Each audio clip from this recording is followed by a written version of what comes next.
when Bianca Brandon came to Staten Island Tech, she came on the radar as somebody who's doing something different, unique, and special quite quickly.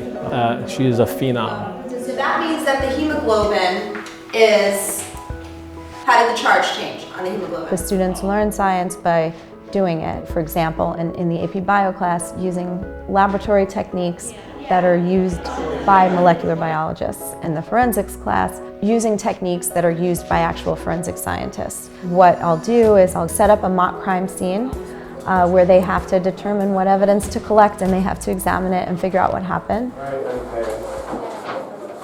And I'll never forget the email that she sent me. She was inquiring about creating a body form for her forensic science class, which essentially would have a decomposing carcass in which students would evaluate and monitor over an extended period of time. I did walk into ShopRite and buy 8 chickens. In fact, the cashier was even asking, "Why are you buying all of these chickens?" And I said, "I don't think you want to know."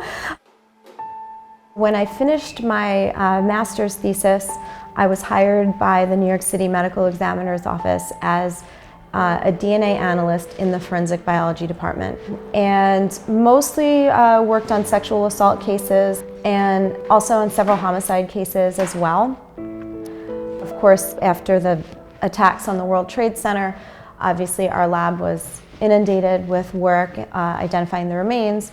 So at that point I started working full-time on identification of the remains from the 9/11 attacks. And I spent 2 years working on that.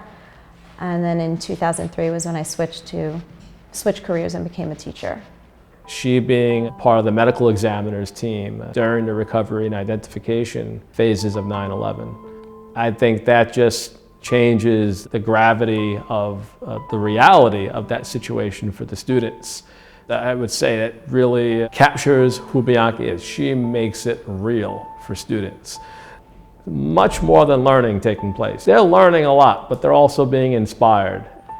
At the bottom of all of my emails, I have a quote by William Butler Yeats that says, "Education is not filling buckets, it's lighting fires." So I hope that for my students that I light that fire. That's what I want.